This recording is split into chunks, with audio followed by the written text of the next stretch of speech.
the part where I give you guys the brighter view.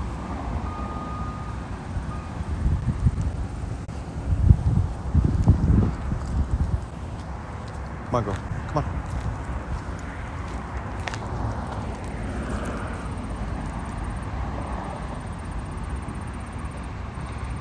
Everything that's around me is happening, or has happened, for a specific reason. It was placed in the areas that it was supposed to, not supposed to be, but supposed to be there for me to see. When I say there are multiple people around me all the time, 24/7, day and night, every single day, they are all moving pieces, communicating with me every single day, using many different layers of life to do so. So now, this is why Trinity is Trinity in quote unquote the Matrix.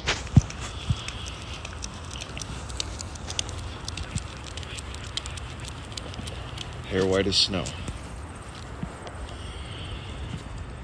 There's only one problem with this. Mary, the ghost.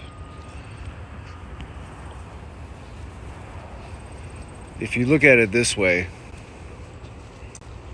John Deere. Who's the ghost?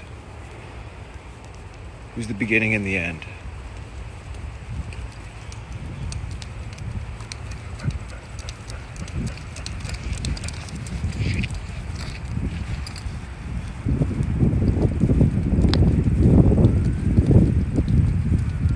I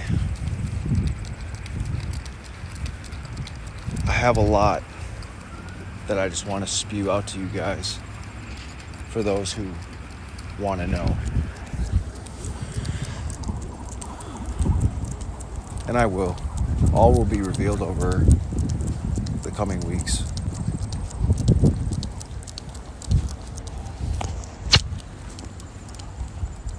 It's going to...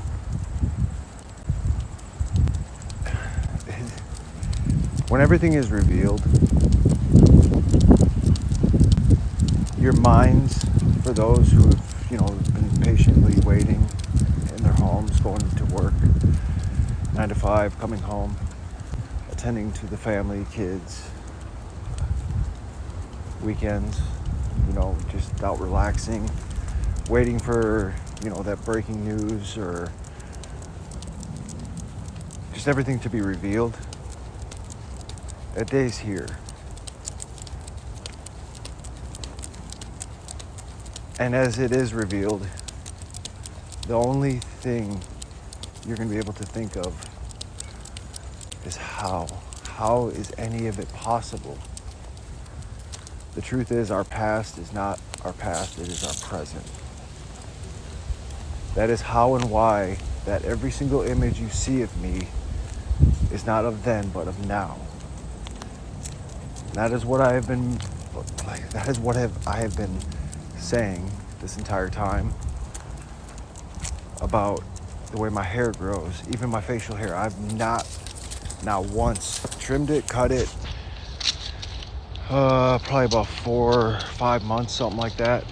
It just naturally grows the way it grows. So all the images you see of me, paintings, statues, etc., are not of then, they're of now. But then is now, meaning we have lived this life before. I've walked these footsteps before. I have said everything I'm saying to you guys before. When you go into, let's say, for example, a haunted house, or you have haunts, paranormal, what if the past or the future that you think is quote-unquote ghosts are the past or the present or the future trying to communicate with the present now? What happens if the future is trying to manipulate our present now? You see what I'm saying? So if you're mad in your house right now, just take a look around you. If you can hear my voice, take a look around you and take a look at, the glass sitting on the table. Take a look at the, I don't know, the vase. Let's say you get up and you're just mad and you smack the vase.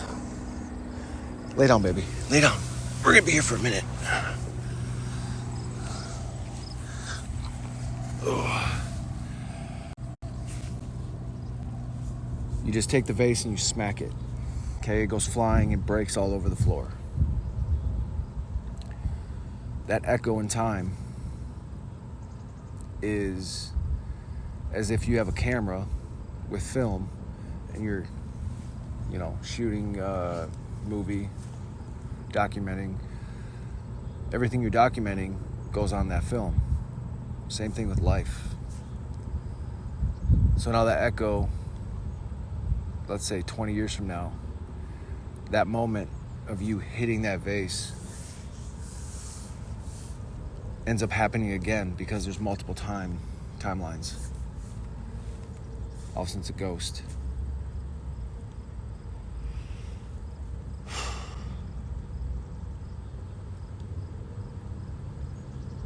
Everything we've done, everything we have yet to do. Let me see if I can put this here. That'll be a little easier.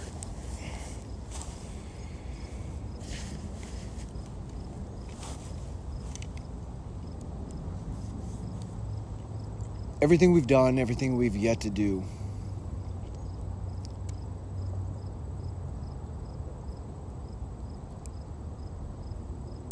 We've already done it before many times. It could be a small difference or a huge difference, right? For example, I just took off the leash of Angel, right? Okay. Let's say this life, I didn't do like something I was supposed to do. You gotta start all over again, like a game. But this isn't a game. I'm just using as a game, as a reference, as an example. I just took off the leash of Angel. So let's say the next time I sit down here, the big difference could be maybe I'm wearing different colored shoes, or I'm a little bit taller, different style hair. Maybe I'm bald. Maybe I have a different harness for Angel. Or it could be as small as a difference as me putting some salt on my morning omelet and just 1 grain of salt. Each time we're here, everything you did right, documented everything you did wrong, or everything you should have done, everything you needed to do. That's how the Bible and all these books were created. Stories of the past, but they weren't of the past, they're of our present or the future, okay? Future lives that we have not lived yet, but here we are living it.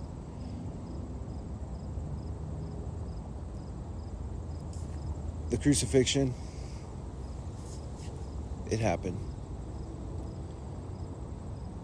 I remember other places where life stopped.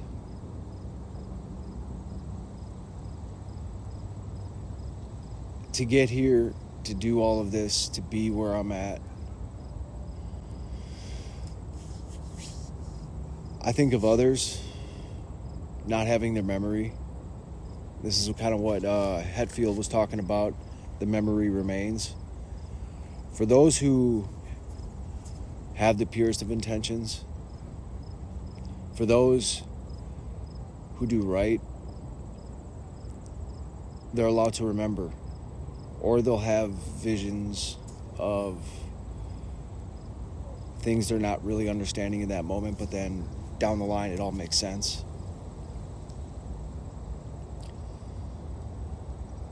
Last night I had somebody write, "It must be hard or something to sit there and look at the cross. It's not. It's peace. It's literal peace. Peace in a way where it's a small piece to the puzzle.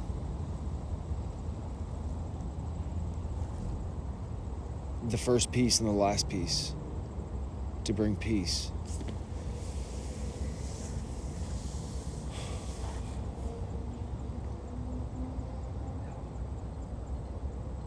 What I'm going to show you right now are why a lot of people on the world stage have wrote songs. Well, not a lot. Most. It's about other things, but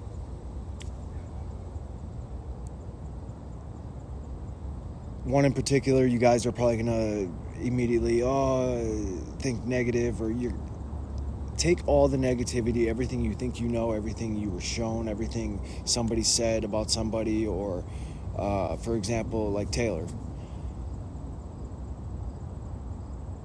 Everything anybody says, they know nothing. Nothing.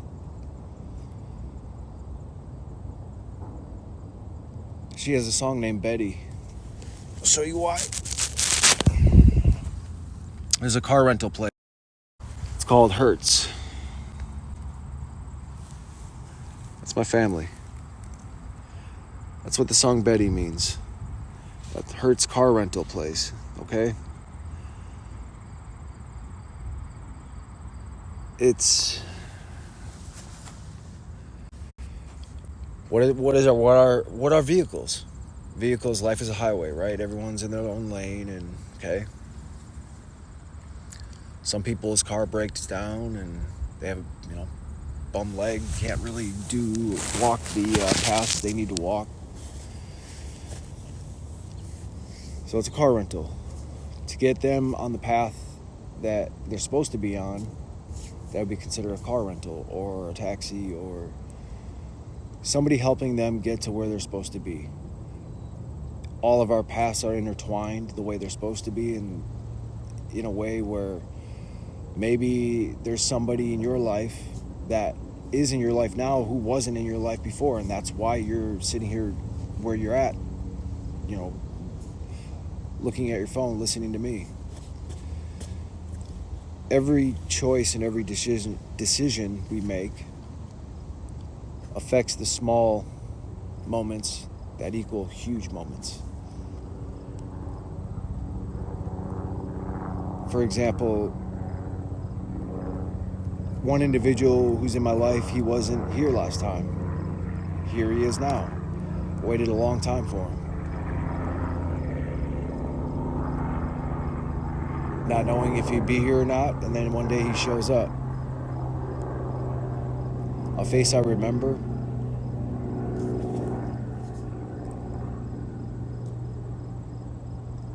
A face I remember but have never met yet here now, but I've been hanging out with him for 3 months now, and he's got to see everything. Well, 2 months, 2.5 months. He leaves back to where he came from, I think the beginning or middle of November. He goes back over the pond to his country. He's gotten to see everything. He's gotten to see it all, as I have invited everybody and anybody to come walk with me. There have been ones who have had poor intentions along the way,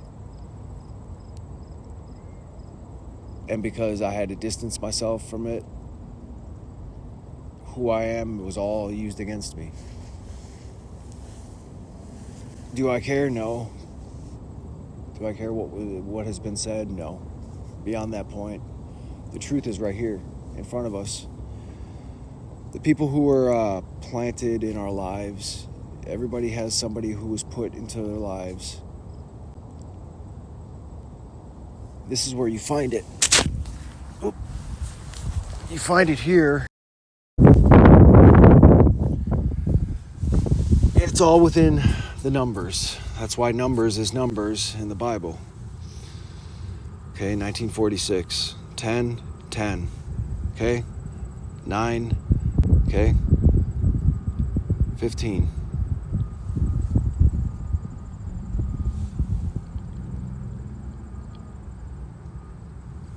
Go down the whole entire row, and you find the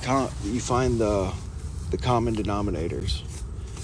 And those, how is it somebody, the date they were born or passed away, how is it possible that somebody's